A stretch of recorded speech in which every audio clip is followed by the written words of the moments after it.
If you've worked with session musicians before, then you know that it can be either an amazing experience or potentially embarrassing because you didn't know what you wanted, you sent the wrong things, you sent messy things, you gave confusing instructions. Don't worry, I've been on both sides of that too. But over time, I've developed a foolproof and systematic approach to working with session musicians that help me get the best results possible every time. So I'll tell you how and what to prepare, what to send, and how to communicate while the process is ongoing. So, what do you need to prepare? Well, first of all, you need to make sure that you know what you're doing and what you want to get out of this. So, this means a list of references for the specific part that you want in terms of tone, style, and kind of just vibe in general. I usually make a Spotify playlist. If they don't have a Spotify, then I'll make them a YouTube one too that has a bunch of songs that are pertinent to the song that we're going to be working on or the album. Then I'll make a Google Doc that has the list of the songs and also what specific parts I'm referring to and what I like about them and what I want the session musician to kind of emulate a little bit. Another thing you might want to have is some placeholder audio, which will help both you and the session musician know what you want to get out of this. I had a different one for the Barry. This on its own sounds disgusting. Obviously, you need some sort of rough mix for them to play to.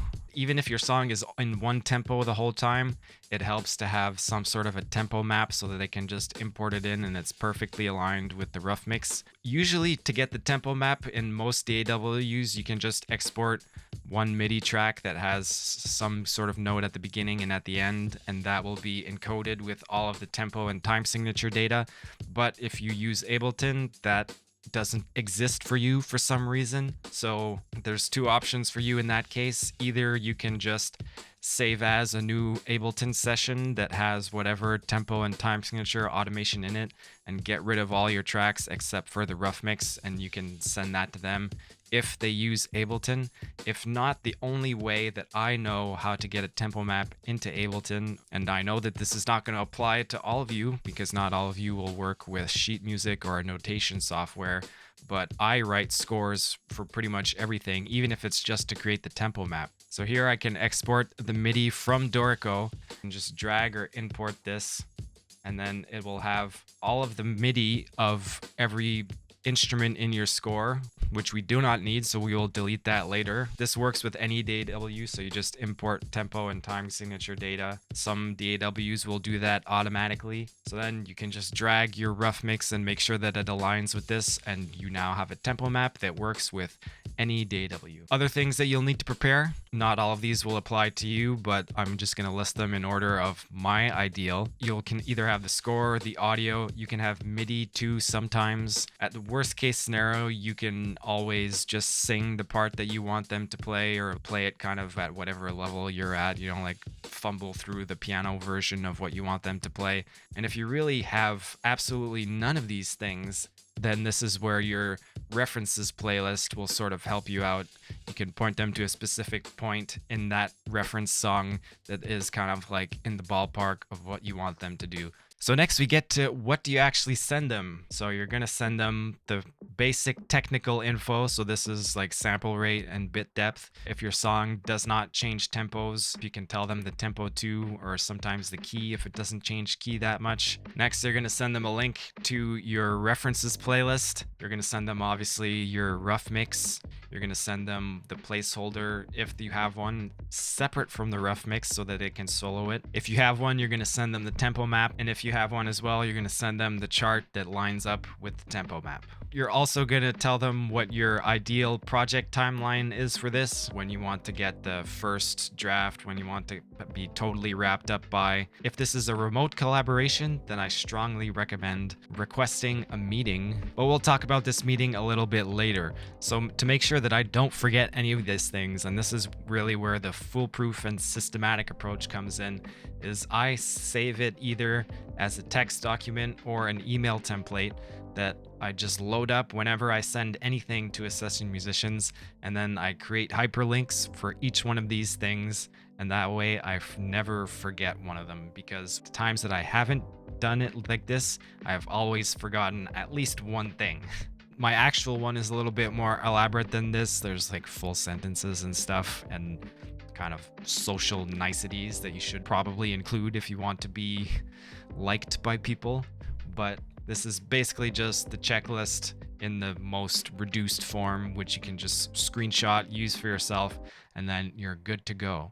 So now let's talk about what you can discuss in the meeting and why you would want a meeting in the first place. So what you're going to want to talk about is all the stuff that you've sent. Basically elaborate a little bit more and see if they have questions. So you can talk about the tone of their playing, the style of their playing. You can talk about the chart a little bit more in detail because you don't want to have a super cluttered chart, so there's always going to be some verbal instructions. You can talk about what you do not like about the placeholder that you've sent them, if you've sent them one, and you can discuss the references that you've sent. Sometimes that's clear to you, but not clear to them. After the kind of basics are taken care of, you can discuss whether or not you're open to any of their kind of creative input during the process, or if you just want them to do exactly as written. You can elaborate on your ideal deadlines. There's always going to be some give and take between you and them. You can ask for a date for the first draft to be sent to you and when the last draft is sent to you. You can discuss the revision process. A lot of the times they might have their own specific revision process that you kind of have to conform to, but you need to know that in advance. But this could be completely unnecessary if this is attended session. So this could mean either you're doing it in person in the same studio with them, or what is becoming even more common these days is to do audio movers session, or you're kind of just listening to them through Zoom as they're doing it. And I've done both those ways and kind of unattended, and you will eventually get the result that you want most of the time, but a lot of the times I find that doing it where they kind of do it their own thing and then they send stuff to you, you end up wasting a lot of time going back and forth and giving comments and stuff. Whereas if you're giving them directions over Zoom, even at the very least, and you can solve these things instantly, and within like 3 hours or whatever, you can have all the stuff that you need exactly how you want it and you're done. Whereas if it's not attended and they're just over email, then that can take weeks sometimes. And then beyond that, you can discuss specific pricing and specific deliverables.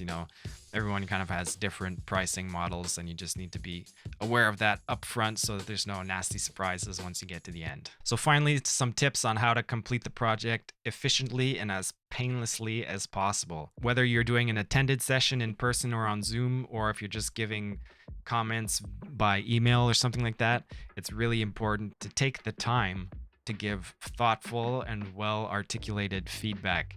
So you can't just say, no, I don't like what you did, do it again. You have to say what you don't like about it, what you do like about it, and what you would want to be different, and be as specific as possible. And if your placeholder is not really that specific, or if you don't have one, then how you give feedback is going to be even more important. So make sure that you provide your revisions by the same methods. So if you're sending your first batch of comments through email, don't send the second batch through like Facebook Messenger or some text app or whatever. I always reply to the same email over and over and over again, just because at some point something might go wrong and you want to have a clear record of what was said and what was agreed all in one place.